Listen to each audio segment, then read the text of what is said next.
여러분 안녕하세요. 11월 13일 여의도 펀드매니저TV, 오늘은 한미반도체 한번 여러분과 같이 나눠보도록 하겠습니다. 지난 금요일날 실적이 발표되면서 시간의 시장에서 10%까지 하락하는 모습이 나타났는데, 내용은 어떻게 됐고 향후에 우리가 또 한미반도체를 어떻게 다뤄야 될지 한번 같이 알아보도록 하겠습니다. 주말 내내 머리가 아픈 거죠. 먼저 3분기 실적 내용을 보면 한미반도체가 시장 기대치에 한참 못 미치는 3분기 실적을 발표했다. 숫자만 발표했기 때문에 내용을 까볼 수는 없었습니다. 2023년 3분기 연결 기준으로 매출은 312억, 영업이익이 29억, 매출과 영업이익 모두 우리 시장이 기대한 것을 훨씬 못 미치는 사건이 터진 거죠. 그래서 한미반도체 3분기 실적을 보면 매출은 61.2%, 영업이익은 91%, 순이익은 62.1%, 실적이 전년 동기 대비 YOY로 이렇게 하락한 모습이 나타났습니다. 올해 2분기와 비교해도 지난 분기와 봐도 매출은 36.4%, 영업이익은 74%, 순이익은 56.8% 줄어들었습니다. 시장은 기대는 418억 매출액, 영업이익은 102억, 어떨 때는 140억까지도 이야기했는데 29억이 나온 거죠. 매출액도 312억. 대체 왜 이런 일이 벌어졌을까? 이 부분이 이제 가장 중요한 핵심 키포인트죠.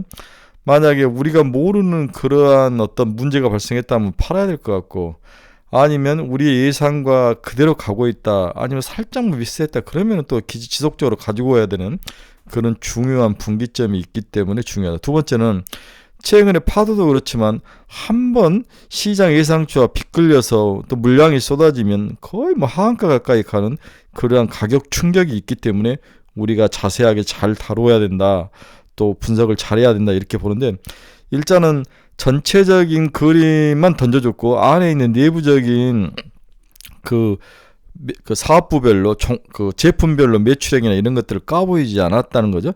추론만 해볼 수 있습니다. 이 추론이 과연 맞는 건지 저도 모릅니다. 그냥 추론만 해보는 거죠. 주말에 추론만 해서 답답해하는 여러분들과 함께 같이 나누고자 하는 마음에서 추론만 한번 해봤습니다. 그럼 동사의 매출액을 블랙다운 해보면 크게 5개 사업부 제품으로 관련이 되는데, 첫째는 MSVP 사업부가 53%, 본딩 TC 본딩 사업부가 19%, 그 다음 카메라 모듈 사업부가 9%, EMI 차폐 실드 사업부가 9%, 나머지가 6% 돼 있는데, 결국 동사는 이 3개, 심지어는 4개인데 이 MSVP 사업부하고 본딩 사업부, 이 2개가 크게 핵심이다, 이렇게 볼 수 있는 거죠. 그래서 본딩 사업부에서 미스가 났는지, MSVP 사업부가에서 미스가 났는지, 이 부분을 가려내야 되는데 상당히 예상하기 힘든 모습이다. 추론으로 한번 해보도록 하겠습니다. 자, 그러면 정확히 MSVP 제품은 뭐냐? 사업부가 아니라 제품이죠. 마이크로 소 비전 플레이스먼트. 소라는 것은 톱이죠. 톱을 영어로 소라고 하는데, 마이크로, 미세하게 뭔가를 자른다. 그리고 VP 비전 플레이스먼트. 그래서 동사는 반도체 패키지를 절단한 다음에 이것을 깨끗하게 세척하고 이걸 건조하고, 그 다음 2D나 3D 비전 검사를 해서 좋은 것과 나쁜 것을 선별해주고 적재까지 일괄 처리해주는 반도체 후공정 전체적인 제품 이름이 MSVP다. 그래서 마이크로소 비전 플레이스먼트. 마이크로소로 자르고 이것을 검사해서 플레이스먼트 적재까지 다 해준다. 이게 MSVP라는 거죠. 이게 전체 매출액의 몇 프로라고요? 앞에서도 봤지만 전체 매출액의 53%다. 그래서 각 제품이 어느 정도의 수익 구조와 매출액을 차지하는지 반드시 외워야 됩니다. 외우지 않으면 공부하면 안 됩니다. 그렇게 공부하시면 안 됩니다. 제가 주식은 아날로그라고 여러 번 말씀드렸죠. 외우셔야 합니다. 그래서 MSVP가 59%의 매출액을 차지한다. 그렇죠? 네. 영업이익은 좀 더 이야기합시다. 그 다음 TC 본더. 이 부분이 이제 가장 중요하죠. MSVP는 실적이 자꾸 하락하는 것을 예상을 했는데, 우리가 기대했던 TC 본더부는 뭐냐? 붙이는 거라는 거죠. 광역 대역폭 메모리 반도체를 HBM이라 한다. 하이 밴드위스 메모리 생산에 필수적인 듀얼 TC 본더를 2017년 SK 하이닉스와 공동 개발을 했죠. 공급을 해오는데 기존의 와이어 본딩 방식에서 플리츠 방식으로 반도체 칩을 본딩하는 플리츠 본더를 시장에 선보였다. 이렇게 선을 연결해서 붙이는 것이 아니라 뒤집어 가지고 솔더볼이라든지 마이크로볼을 사용해서 붙이는 거, 이게 플리츠 본더죠. 더 작고 튼튼하고 줄여서 하는 그러한 본딩 방식이 TC 본더다. 그러면 HBM에서 동사의 TC 본더는 어떤 역할을 하느냐? 이 정확한 역할을 이해를 하지 않으면 동사를 이해할 수가 없습니다. 이 그림은 우리가 HBM을 이해하는데 가장 핵심적인 그림이라고 했죠. 첫째는 서킷보드 메인 기판을 깔고 그 위에 패키지볼을 붙이죠. 그래가지고 패키지 FC 기판하고 붙이는 거죠. 네, FB 기판하고 붙이는 거죠. 붙이고 여기에다가 실리콘 인터포저라는 기판을 까는데, 실리콘 인터포저라는 개념 나중에 설명해. 이것도 기판인데 여기에 비메모리로 로직 반도체를 넣고 여기에 이제 HBM 반도체, D램 반도체 8개를 붙이는 작업. 그러면 동사는 지금 TC 본딩은 이 8개를 붙이는 작업에 들어가는 그러한 기기를 만드는 회사이다. 이렇게 이해를 하시면 되죠. 그래서 이 복잡한 그림을 좀 더 쉽게 표현하면 PCB 서브스트레이트 기본 메인 기판을 깔고 여기에 인터포저라는 뭔가 여기 회로도를 그려서 이게 비메모리와 메모리 기판을 서로 연결시켜서 통하게 하는 것을 인터포저라고 하는데, 실리콘 인터포저라든지 다양한 인터포저를 통해서 붙입니다.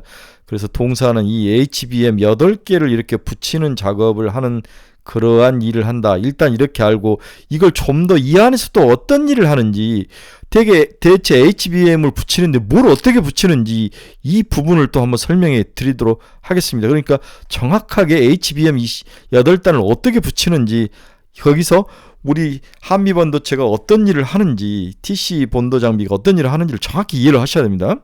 자, 우리 아까 8개의 우리 D램을 붙인다 했지. 8개. 이 8개의 D램을 붙이는데 먼저 D램과 HBM의 차이점을 이해해야 됩니다. D램은 입출력 단자가 8개죠. 이 입출력 단자라는 것은 데이터가 통하게 하는 데이터 통로 역할을 하는데, D램은 입출력 단자가 몇 개? 8개. 그런데 HBM은 입출력 단자가 몇 개냐? 1024개라는 거죠.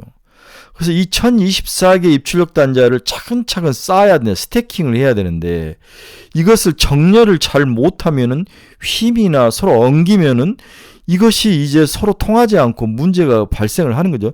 1024개를 잘 뭉치지 않게 중간중간에 잘 고정을 시키고 중간에 가접합을 해가지고 정확하게 8단에서 나오는 1024개를 고루고루 잘 쌓아줘야 되는, 스태킹을 해야 되는 거죠. 그래서 중간에 정렬을 하고 정렬이 잘 손상이 가지 않도록 중간에 이 가접합을 해주는 장비가 바로 TC 본더라는 장비예요. 동사가 만드는 거.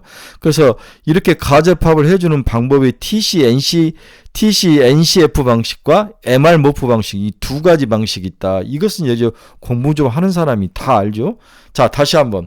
D램과 HBM의 차이점은 입출력 단자가 D램은 8개이고 HBM은 1024개이다.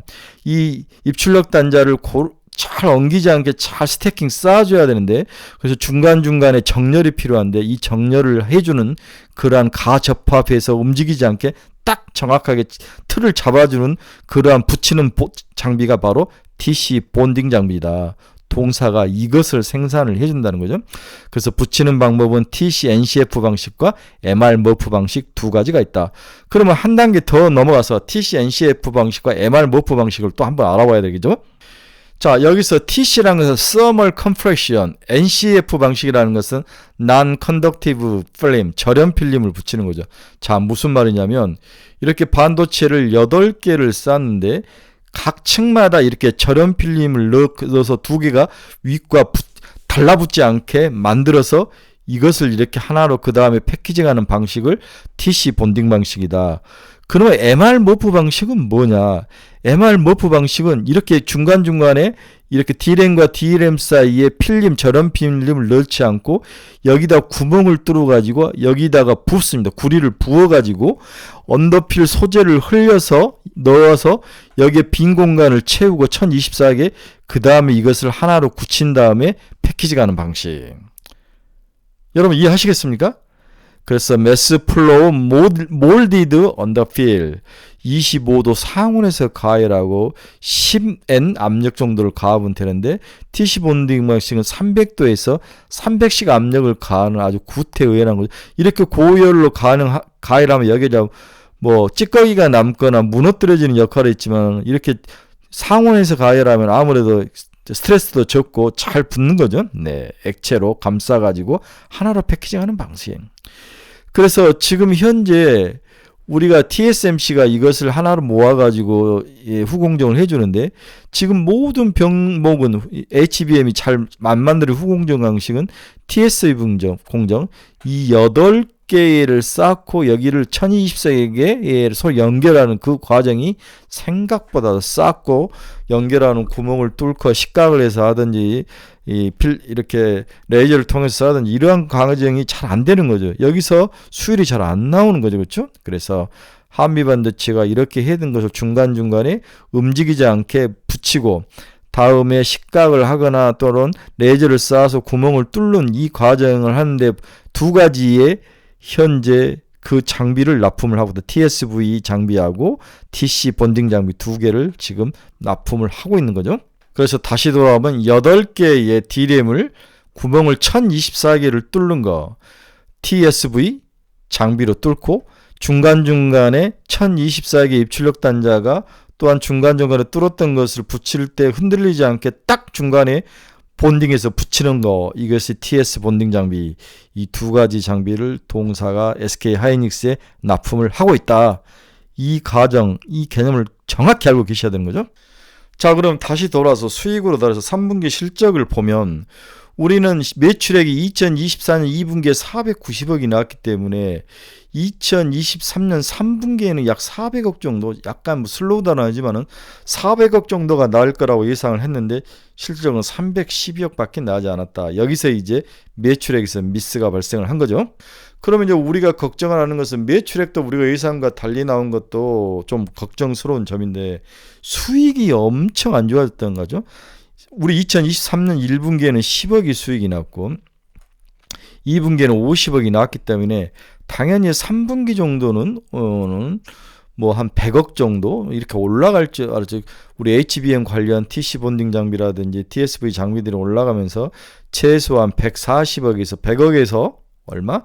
140억이 날 거라고 예상을 했는데 실질적으로는 50억밖에 나지 않은 거. 이게 이제 가장 큰 문제거리로 시장이 나타난 거죠. 29억밖에 나지 않은 거죠. 그렇죠?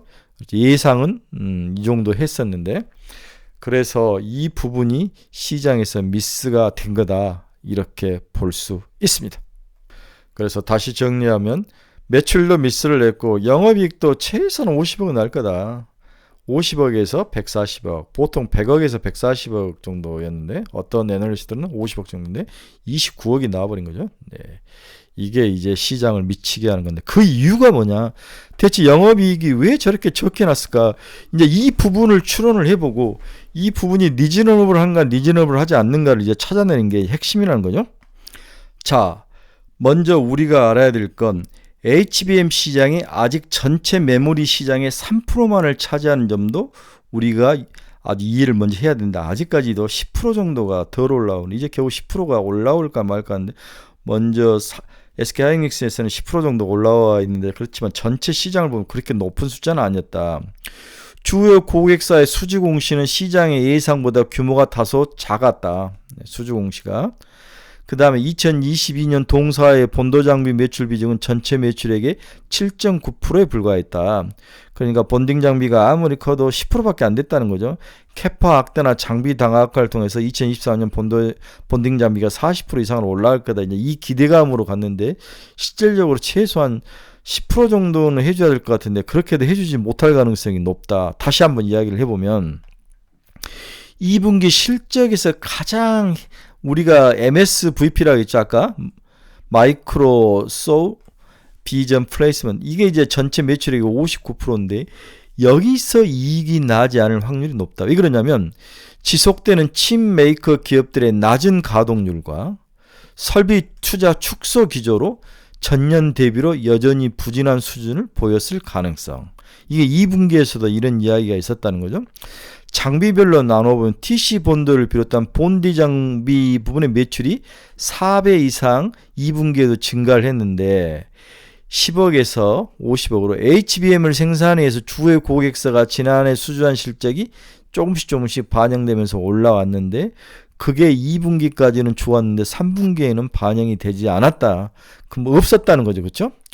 높은 마진율과 기술적 경쟁력이 강점인 MSVP의 매출도 전년 대비 2분기에는 2배 이상 성장을 했지만 3분기에는 MSVP 이것은 전체적으로 반도체 칩 메이커들의 가동률에 연동을 하는데 이 부분이 낮아질 가능성. 그 다음에 TC 본도 장비 매출도 2분기까지는 1분기 대비 높게 올라왔지만 3분기에는 그러지 않을 가능성. 이 두 가지가 이번 사태의 원인이지 않았을까. 그렇게 일단 예상을 해보는 거죠. 자, 그래서 먼저 MSVP를 한번 봅시다. 이게 이제 가장 크니까 2분기에는 305억. 이번 달은 200억으로 물론 줄어들 거라 예상을 했는데 이것보다도 더 많이 줄었을 가능성. 다음 본도 장비도 매출액이 1분기에는 10억, 2분기에는 50억, 3분기에는 뭐 30억에서 뭐 50억 정도 예상을 했는데 이 부분이 생각보다 더 안 좋게 나왔을 가능성. 이 두 가지 가능성이 가장 지금 우리가 추론을 해볼 수 있는 그런 가능성이다. 이 중에서 본도가 만약에 올해 이번 분기에 본도 매출액이 30억을 예상을 했는데 30억보다 낮게 나왔을 가능성이 일단 제일 문제이고 본도는 우리가 예상한 대로 30억에서 50억 사이가 나왔는데 MSVP가 200억이 안 나오고 그 이하로 떨어졌을 때는 우리가 충분히 이스큐스를 할 수 있다. 이렇게 또 받아들여야 되는 거죠. 다시 한번. MSVP의 매출액이 줄어서 영업이익이 빠졌다면 오케이. 뭐 충분히 다음에 또 우리가 관심을 갖는 것은 TC 본더니까 이 부분에서 우리가 채우면 되니까. 그런데 중요한 것은 이 본더의 매출액이 10억, 51억, 30억 이런 식으로 나와야 되는데 이번 기회에 미니멈 30억이 안 나왔을 가능성. 이랬을 때는 이제 문제가 크게 발생하고 그동안 SK 하이닉스와 또 HBM의 선두주자로 우리가 이야기했다는 게 다 거짓말이다. 이렇게 판단을 해야 될 것 같아요. 그렇다면 다음 단계로 넘어와서 우리가 추론을 한번 해봐야 될 게 대체 TC 본도의 그 오더는 그렇죠. 선 주문은 어떻게 되고 있는 거냐 이걸 또 한번 살펴봐야 되겠죠. 자, 동사의 핵심은 올해에 1,000억 가까이 선 주문을 받았다는 거죠. 우리 8월 30일 날 415억, 그 다음에 9월 27일 날 596억. 누구한테? 전부 HBM TC 본더를 받았네. 누구한테? SK 하이닉스. 문제는 뭐냐면 이 매출액이 2024년부터 반영이 된다는 거예요. 이미 이제 매출은 계약이 됐는데 이게 이제 회계로 찍힐 때는 2024년. 반도체 장비는 처음에 이제 생산을 할 때 30%가 반영을 하고 그 다음에 매출 공정별로 이제 그 회계의 매출액을 잡는 그런 구조로 되어 있다는 거죠. 따라서 2024년에 받았던 2,000억 가까이 된 이러한 선 주문은 이번에 3분기나 또는 다음 4분기에 전혀 반영이 안 된다. 그렇다면은 그 전에 받았던 것들이 이제 반영이 될 것 같은데 그래봤자 뭐 쪼가리밖에 안 된다는 거지. 이렇게 100억, 많아봐야 150억밖에 안 되는 그러한 상황이다.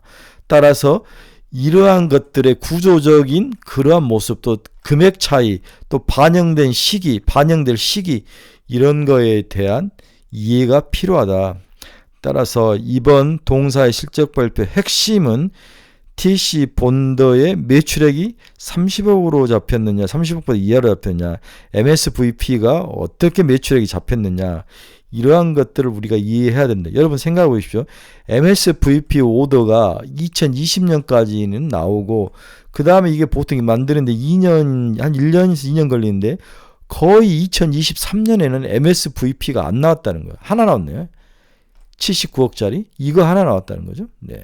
6개월 있다가 이제 이 5월이니까 올 4분기부터나 이제 반영이 될 것 같은데 이렇게 적게 나오고 반영이 안 되고 살아서 수주 오더에 상당히 춘공기, 빈곤기를 3분기에 겪었을 가능성, 이게 가장 큰 원인이다. 이렇게 저는 평가를 해보는 거죠.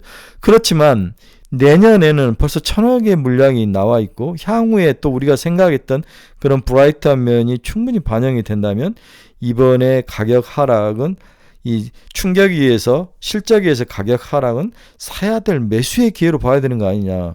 물론 너무 많이 올라와서 문제가 있지만 오히려 또 많이 빠지면 매수의 기회로 봐야 된다. 이렇게 또 볼 수 있는 거죠. 다시 정리해보면 동사의 이번 3분기 실적은 매출액과 영업이익이 다 박살이 났다. 우리 예상과 달랐다. 그 중에서 가장 중요해서 MSVP의 매출과 영업이익이 우리가 생각한 것보다 안 좋게 나왔을 것이다. 그 이유는 2022년 오더 이에 선주문 이에 오더가 크게 나온 것이 없기 때문에 23년 3분기부터는 상당히 춘공기를 겪을 가능성이 높다. 두 번째, TC본드는 이제야 물량이 막 나오는데 이게 2024년에 반영이 된다. 따라서 3분기도 역시 춘공기를 겪을, TC본드도 춘공기를 겪을 가능성이 높다. 이 두 가지가 매출과 영업이익이 박살난 가장 큰 이유이다. 그래서 이것만 가지고는 이 전체에 우리가 기대했던 한미반도체를 평가하면 안 된다는 거죠. 과연 향후에 어떤 매력 포인트가 지속될 수 있는 거냐, 그 매력 포인트를 우리가 믿을 거냐 마느냐가 핵심이란 거죠. 그래서 시장에서 그동안 많이 회자됐던 동사에 대한 매력 포인트를 다시 한번 정리해 봅시다. 첫째, 적중수가 높아질수록 동사에게는 유리하다. HBM의 향후 기술 진화 방향성은 고용량화이고 모노다이의 용량 확대가 어려운 현 기술 상황상 단기적인 변화는 적중 단수 확대에 있다. 현재는 HBM 8단 제품이 주류이나 2024년에서 25년으로 가면 12단 제품의 비중이 점진적으로 확대가 될 것으로 예상이 되고 있다. 적중 단수가 높아진다는 것은 TC본드 업체에게 있어서는 기회의 요소이다. 칩이 하나씩 적층되면 적층된 칩의 개수가 많아지기에 TC본드의 프로세스 타임 역시 길어질 것으로 예상이 되고 있다. 당연한 거죠. 이는 유니티 캐퍼시티당 장비 소요 원수 확대되는 효과로 이어질 수 있고 한미 반도체의 지속적인 성장에 있어서 긍정적 시그널을 작용을 할 것이다. 8단에서 12단. 이 부분에 대해서는 우리가 부정할 수 없는 장점이죠. 두 번째 동사의 매력은 이 TC 본딩 장비가 후공정이지만 전공정 장비의 성격을 가지고 있다는 거예요. 동시에 전공정 장비의 모습도 있고 후공정 장비의 모습도 있고 동시에 두 가지 가질 수 있다는 거죠. HBM 세대 변화에 따라서 전용 장비에 대한 필요성이 부각될 것이고 세대가 변하면 전용 장비의 필요성이 부각될 것으로 예상이 되고 이는 지속적인 신규 수요 창출을 이룰 수 있는 기반이 될 것이다. 이게 전공정 장비가의 가장 큰 특징이죠. 세대가 달라져도 그간 장비 교체를 크게 요구하지 않았던 게 전통적인 후공정 장비들의 모습인데 동사의 TC본드는 그렇지 않다는 거죠. 세대가 변하면 장비도 바꿔줘야 됩니다. 전형적인 후공정 장비보다는 테크 마이그레이션이나 테크 제너레이션 체인지에 따라서 장비의 스펙 변화가 나타나는 전공정 장비의 특성을 내재하고 있다. 그간 우리가 봐왔던 후공정 투자 사이클대로라면 후공정 투자가 대규모로 전개되면 내년 이후는 당분간 투자 휴직기에 접어들 수는 있다. 그러나 TC본드의 경우 이러한 특성으로 투자 휴직기 영향이 시장 우려 대비 그렇게 크지는 않을 것이다. 전공정 장비 세대가 계속 변하기 때문에 계속 장비를 바꿔서 사용해줘야 되는 특징을 가지고 있는 거죠. 세 번째는 고객 확대가 다다익선으로 지금 되고 있다. 그렇죠? HBM 고객 확대가 늘고 하고 2.5D 패키징하는 장비에 대한 고객 확대가 늘고 있다. 먼저 HBM, 중국 및 다른 HBM 벤더들의 신규 진입이 기대가 가능하다. 중국의 경우 현재 HBM 자체 생산을 계획하고 있고 한미반도체에서 과거 중국향으로 TC본드를 공급했던 레퍼런스가 있는 만큼 중국 내 자체 HBM 투자 확대 사이클에서 동사가 수혜를 입을 가능성은 충분하다. 다른 HBM 업계로의 고객사 확대 가능성도 열려 있다고 판단이 된다. 다음은 2.5 패키징 장비 이 수요도 늘어날 수 있다는 거죠. 기대되는 영역은 2.5D 패키징으로의 진출이다. HBM보다 더 수급 쇼티지가 심한 것이 코어스이고 현재 코어스양 TC본드 공급은 일본과 중화권 업체들, 특히 대만 업체들이 하고 있는 것으로 추정이 되죠. 아직은 명확한 시그널이 나타나고 있지 않으나 HBM 대비 장비의 요구 스펙 조건이 낮은 만큼 향후 진입 가능성은 충분히 열려 있다고 판단이 된다. 이러한 장점들을 동사가 보유하고 있다. 그렇다면 지속적으로 보유를 해야 되는 거죠. 다음은 이제 유리 회로 기판과 유리 인터포즈 이야기가 나오는데, 지금까지 회로 기판을 이제 실리콘으로 많이 사용되는데 이제 유리를 많이 사용할 가능성이 높다는 거죠. 유리의 기판 위에다가 유리가 가지고 있는 다양한 특성이 있죠. 열 전도율이 낮기 때문에 휘거나 이렇게 부러지거나 이런 일이 없고 상당히 여러 개의 작은 것들을 직접 해야 되는데 그때마다 다양한 열이나 압력에 잘 견디고 그다음 깨끗하게 나오고 이러한 장점들을 가지고 있기 때문에 유리 기판으로 가고, 여기에 또 2.5D 차원의 패키지 시스템을 적용을 해야 되는데 여기에 이제 인터포저가 포함이 되는데 그동안 실리콘 인터포저보다는 유리 인터포저가 장점이 훨씬 많다는 거죠. 기판 자체에서는 유리 기판의 장점이, 이러한 유리 기판의 장점, 그다음 2.5D의 유리 인터포저 이런 것들을 전부 사용할 때마다 좋은 본딩 장비를 사용해야 되는데 동사의 실력이 그것을 충분히 뒷받침해 줄 상황, 기술의 변화에도, 새로운 기술의 변화, 기판과 인터포저의 소재의 변화에도 동사가 장점이 있다, 이렇게 봐야 될 것 같아요. 자, 여기까지는 이제 우리가 동사를 지속적으로 가져가야 될 이유였는데 이게 이제 너무 급하게 반영이 됐다는 거죠. 너무 급하게. 그래서 동사의 현재 시총은 6.4조까지 올라와 있고 13,000원짜리가 66,000원까지 올라와 있는 그러한 모습, MACD도 거의 조정 없이 올라와 버린 모습, 너무 고평가되거나 너무 빠르게 달려가는 모습은 확실히 문제점으로 지적이 되고 있습니다. 그런데 이런 수급 상향의 뒷받침은 외국인들의 공격적인 매수가 있는 거죠. 금요일 날도 56만 주를 매수했고 국내 기관도 그 10만 주 가까이 매수를 하는 양수 겸장의 모습, 여기다가 이제 개인 투자자들까지도 이제 막 달려드는 모습이 섞이면서 동사의 수급에 불이 붙으면서 실적보다는 먼저 앞서가는 기대감으로 뛰어가 버렸다는 거죠. 현재 동사의 P는 55배입니다. PBR은 9.3배이고 동사와 비슷한 경쟁 그룹인 일본의 디스코사는 P가 31.6배, 이게 TC 본딩 장비 뭐의 최고 봉이죠. PBR이 7.2배, 동사보다 더 좋은 회사인데 더 낮게 받고 있고, 다음에 베시스라고 그러나? 베시라고 그러죠. 베시. 네, 네덜란드 회사 베시는 퍼가 26.2배, PBR은 15.2배. 퍼는 낮고 PBR은 높은 그러한 상황. 베시 같은 좋은 회사, 디스코 같은 회사보다 퍼가 높은 것은 사실 이게 우리나라의 가장 큰 특징이죠. 여기가 된다고 하면은 몰려가면서 퍼를 올려오는 모습. 이게 이제 이번 주에 어떻게 반응할지가 가장 중요한데, 일단 실적이 29억으로 박살이 나 있기 때문에 조정은 어쩔 수 없는 상황이다, 이렇게 보여지기도 합니다. 자, 여러분 다시 한번 돌아옵시다. 2023년의 매출액은 872억, 24년은 1264억, 약 50%가 매출액이 뛰죠. 영업이익을 한번 봅시다. 올해는 전체적으로 영업이익이 290억 정도밖에 안 되고 내년은 1340억, 거의 4배가 뛰는 모습이 내년에 나타나죠. 따라서 동사의 한 분기의 그 실적의 그 빠그라짐, 망가짐으로 동사의 미래를 재단할 수는 없다. 이게 하나이고, 장기적으로는 따라서 내년에 동사 영업실적 4자리 1300억까지 나오는 거, 이러한 것들을 잘 봐야 될 것 같아요.